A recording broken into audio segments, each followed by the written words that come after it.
Bonjour, alors c'est vrai que me voilà de retour après en fait 3 semaines sans live. C'est vrai que d'habitude je vous fais un live tous les mardis 13 heures, mais il se fait qu'il y a eu les vacances, puis je suis partie à l'étranger avec un gros décalage horaire, donc il n'y avait pas moyen de pouvoir faire de live, en tout cas pour vous rejoindre à 13 heures, si ce n'était au milieu de la nuit pour moi. Voilà, mais donc je suis ravie de vous retrouver aujourd'hui. Voilà, je vois que je suis bien en live, c'est parfait. Et donc, comme d'habitude, si vous me regardez en replay, soyez gentil, mettez-moi un petit hashtag replay et puis n'hésitez pas à me faire part de vos commentaires. Alors, c'est vrai qu'aujourd'hui, je voulais vous parler en fait avec le mois le mois de mai, on a beaucoup parlé évidemment de la fête des mères, on a beaucoup parlé de maternité, d'ailleurs, c'était le sujet de ma dernière newsletter. Et ici, je voulais vous parler évidemment de couple et de parentalité. Parce que c'est vrai que moi je le remarque d'ailleurs dans mes consultations, que ce soit des femmes que je reçois seules ou les couples que je reçois, c'est que vrai que je vois de plus en plus de jeunes couples en grande détresse au moment de l'arrivée d'un enfant. Et il y a d'ailleurs une enquête, et je ne veux pas voilà, plomber l'ambiance, mais c'est vrai qu'il y a une enquête de l'IFOP sur la vie sentimentale et sexuelle des jeunes parents. Et en fait, cette enquête, qu'est-ce qui en ressortait? Eh bien, c'est que un couple sur deux a envie de rompre après la naissance d'un bébé. Alors, je vous rassure tout de suite, voilà, ils ne se séparent pas tous,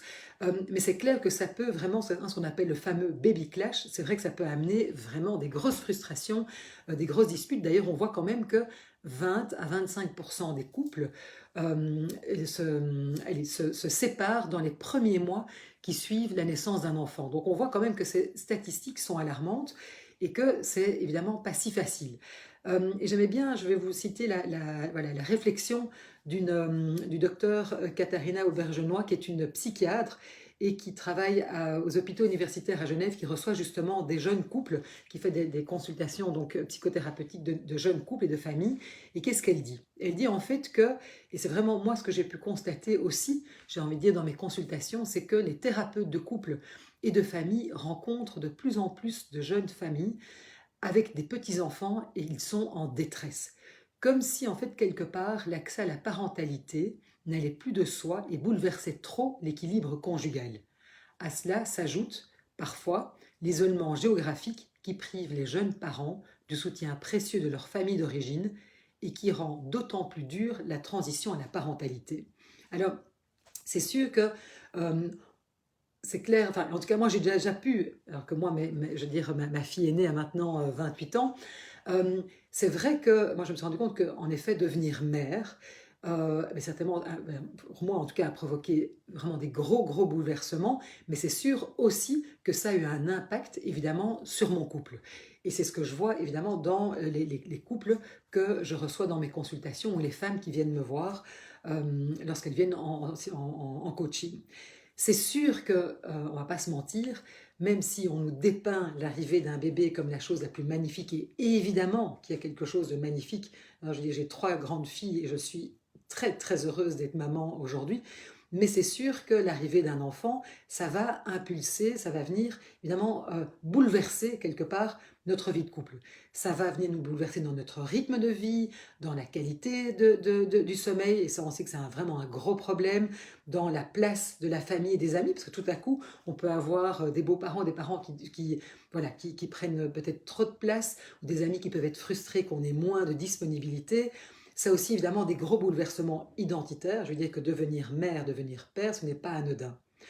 Il y a aussi quelque chose peut-être qui est encore plus prégnant, je veux dire, aujourd'hui dans notre société, peut-être qu'il y a 30 ans, hein, quand je suis devenue mère pour la première fois, c'est que on va devoir, ah oui, c'est clair que je suis passée par là, on va devoir se priver ou postposer la réponse à certains besoins. Il y a des choses, évidemment, parce qu'on a un tout petit bébé qui nécessite beaucoup de soins, etc., qu'on ne va plus pouvoir faire comme avant. Et donc, on va devoir faire des concessions. Et c'est sûr que ce n'est pas toujours évident, et ça, je vois quand même que c'est une grande frustration pour beaucoup de jeunes parents. C'est que comme on est je veux dire, dans une société, il n'y a rien à faire, où voilà, on veut répondre à nos besoins directement, on est dans une société de consommation, eh bien, ça va pouvoir parfois générer beaucoup de frustration et qui parfois vont être plus marquées chez un des deux partenaires. Hein, le fait que par exemple tout à coup on puisse plus aller faire son sport comme d'habitude ou plus pouvoir, je sais pas moi, plus facilement aller boire un verre avec les copains et les copines, eh bien ça peut vraiment créer des grosses frustrations et un clash, j'ai dit, au niveau, enfin, au sein du couple au moment de l'arrivée d'un enfant. En plus, chacun, évidemment, va vivre tous ces changements avec un prisme très personnel. Ce qui peut, parce qu'on ne va pas le vivre de la même manière qu'on soit un homme, qu'on soit une femme, et donc ça peut générer parfois une déconnexion de l'autre, parce qu'on n'arrive plus à rejoindre l'autre là où il se situe, un manque d'empathie, on a l'impression qu'on est le ou la seule qui souffre, et évidemment des grandes frustrations. Alors, je vais quand même vous rassurer, c'est pas parce que il y a des disputes, et souvent, voilà, c'est des couples qui ne se sont jamais disputés peuvent par exemple commencer à se disputer au moment de l'arrivée d'un bébé.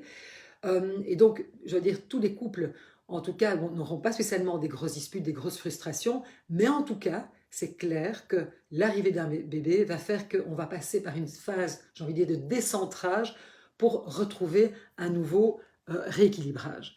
Donc, il est clair que, parce que souvent on nous dépeint comme ça une espèce d'image d'épinal hein, avec l'arrivée du bébé, comme quoi c'est la plus belle chose qui va nous arriver, bien sûr, mais je veux dire, même l'arrivée d'un bébé dans un couple qui est solide, qui a une relation solide depuis plusieurs années, qui a un bon équilibre de départ, qui a un conjoint qui souhaite s'investir, eh bien, il n'y a rien à faire. Il y a un déséquilibre qui va s'installer dans le couple.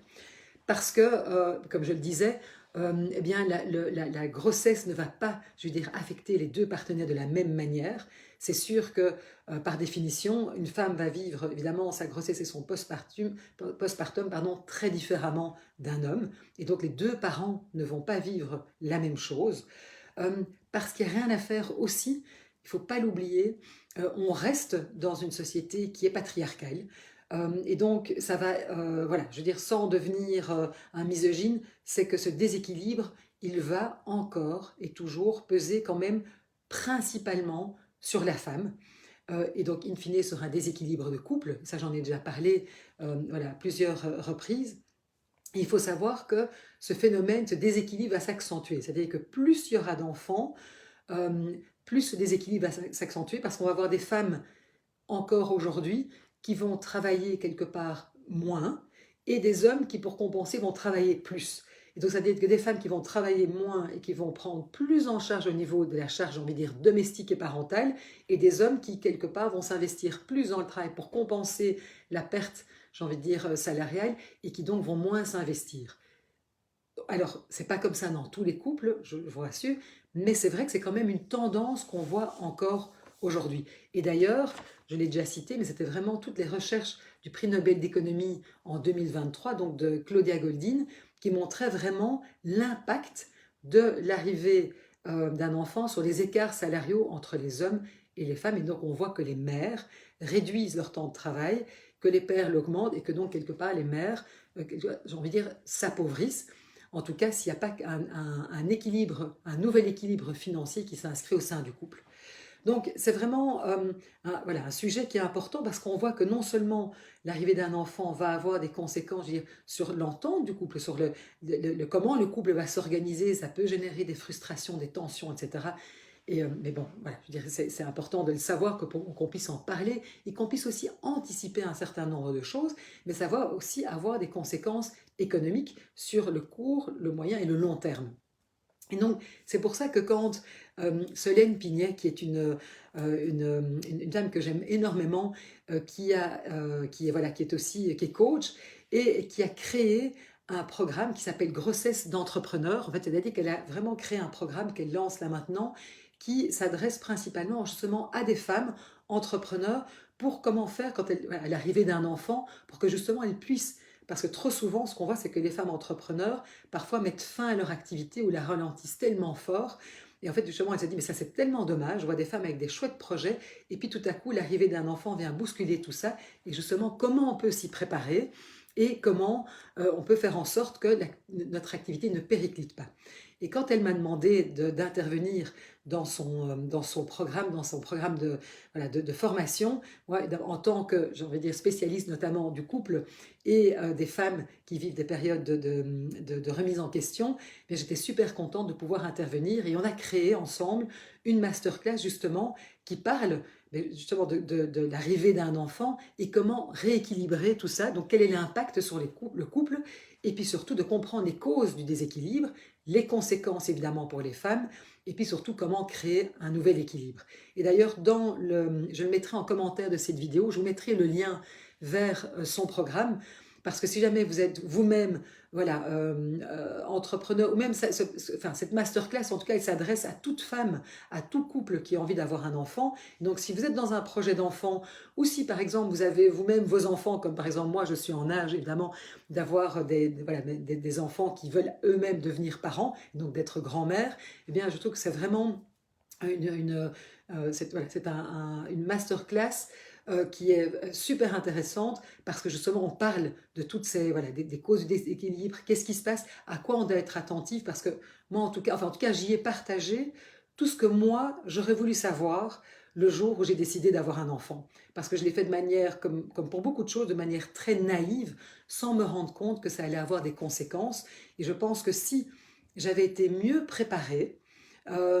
et que j'avais pu peut-être en amont, d'ailleurs c'est un des conseils qu'on donne, c'est de vraiment de pouvoir communiquer sur tout ce que ça va impliquer et sur tous les questionnements qu'on peut avoir. Mais je pense que justement, moi d'ailleurs, voilà, je veux dire, c'était à l'arrivée de mon deuxième enfant, le premier ça a été encore assez, voilà, ça c'était assez équilibré. Moi c'est l'arrivée de mon deuxième enfant qui a vraiment créé un grand déséquilibre, beaucoup de frustration et qui d'ailleurs nous a amené, c'est pas du tout à cause de mon enfant, je le dis bien, mais en tout cas, c'est le déséquilibre qui s'est installé dans mon couple qui a amené à la séparation. Donc c'est clair que évidemment, moi s'il y avait un certain nombre que j'aurais su, ben, je n'en serais peut-être pas, on n'en serait peut-être pas arrivé là tous les deux parce qu'on aurait compris certaines choses. Et donc moi c'est pour ça que j'ai tellement à cœur en fait de partager peut-être ce qui a été difficile pour moi et pour de nombreuses femmes et couples que j'accompagne pour que justement on puisse avoir des outils, des conseils qui permettent de pouvoir penser à tout ça en amont et prendre toutes ces décisions, que ce soit de s'engager dans un couple, d'avoir un enfant, de le faire vraiment avec conscience, avec beaucoup de conscience et des discussions qui certes ne seront peut-être pas toujours faciles, parce qu'à un moment il va falloir mettre peut-être des choses sur la table, de voir mais justement de comment on va peut-être répartir les dépenses différemment maintenant qu'il y en a un des deux qui va peut-être diminuer son temps de travail ou en tout cas faire une parenthèse, le temps de prendre son congé de maternité. Ça va amener aussi de devoir repenser la répartition des tâches ménagères, comment chacun va pouvoir s'impliquer, parce qu'on voit quand même que c'est un gros sujet, et moi je le vois, hein, c'est que quand vous mettez en plus la fatigue, etc., qui s'en mêle, ça ajoute, je veux dire, aux frustrations. Aussi toute la pression sociétale hein, qu'on a aujourd'hui à être un bon parent, ben justement de pouvoir se dire mais comment peut-être je peux oublier cette pression et se dire que ben, je suis un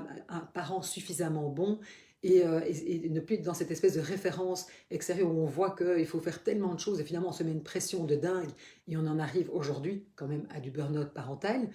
Euh, Pouvoir aussi, hein, l'arrivée d'un enfant vient nous bousculer aussi en tant que femme dans notre féminité, mais ça vient aussi nous bousculer en tant que couple dans la sexualité. Donc comment retrouver une sexualité épanouissante, parce qu'on voit que pour beaucoup de couples, c'est un vrai sujet. Hein, à un moment, la baisse du désir, la peur, voilà, comment se réapproprier son corps qui parfois a fort changé. Et donc tout ça, évidemment, c'est des choses dont on parle. Et aussi, comment continuer à faire équipe. Parce que moi, ce que je vois, c'est qu'à un moment, il y a tellement de fatigue, tellement de frustration que finalement, on oublie de rester une équipe par rapport à ça, comment on peut s'entraider mutuellement. Donc voilà, c'est un petit peu toutes ces choses-là que je partage. Et d'ailleurs, j'organiserai avec Solène un live au mois de juin où on pourra justement parler de tout ça et pourquoi pour Solène c'était tellement important de créer tout ce programme hein, pour accompagner les entrepreneuses qui souhaitent, qui ont un désir d'enfant ou qui voilà, décident d'être enceintes. Et là je vous mettrai le lien vers voilà, la partie que moi j'ai développée avec elle, qui est vraiment comment créer un nouvel équilibre dans le couple, parce qu'il n'y a rien à faire. Je veux dire, l'arrivée d'un enfant, ça, oui, c'est merveilleux, franchement une merveilleuse aventure, et en même temps, c'est une aventure qui va venir nous bouleverser, qui va venir déséquilibrer complètement voilà, notre couple, et c'est important de pouvoir être conscient de toutes les conséquences d'avoir un enfant, donc les conséquences, j'ai envie de dire, sur l'équilibre du couple, mais aussi sur l'équilibre financier. Parce que ça, voilà, j'en parle, c'est important de savoir que ça va avoir des conséquences financières parce qu'encore aujourd'hui, et c'est pour ça que je pense que c'est important qu'en tant que femme, il faut continuer à voilà, se documenter, de se dire, mais au fond, les conséquences aussi financières d'avoir un bébé, donc vraiment le prix de la grossesse pour les femmes, le prix de la maternité, j'ai envie de dire pour les femmes, parce que c'est pas seulement le moment où on est enceinte et le congé de maternité, mais c'est tout ce qui suit. Et donc c'est vraiment, donc voilà, comment créer un équilibre où tout le monde peut s'y retrouver, et sachant qu'il n'y a pas un modèle voilà, qui correspond à tout le monde, on peut très bien décider d'arrêter de travailler moins, de travailler tout autant, de se faire aider. Il y a plein de modèles différents, mais ce qui est important, c'est de pouvoir se sentir bien avec le modèle, et en tout cas d'être bien conscient des conséquences que le modèle qu'on choisit va avoir, de manière à ce qu'on puisse en parler et s'assurer qu'il y ait un équilibre, quelque chose voilà, qui soit un nouvel équilibre qui soit mis dans le couple, et qu'on n'ait pas peur, à certains moments d'ailleurs, de parler d'argent. Et on sait bien à quel point parler d'argent est quelque chose qui reste compliqué pour les couples et principalement pour les femmes. Voilà, c'est un petit peu ce que je voulais vous partager aujourd'hui. Je vais vous mettre le lien vers la masterclass. Vous verrez, il y a aussi, bon, c'est un prix tout à fait abordable. Et vous verrez, j'ai aussi voilà, une réduction de 20% pour les personnes qui viennent de ma part. Mais ça, vous le verrez dans le lien. C'est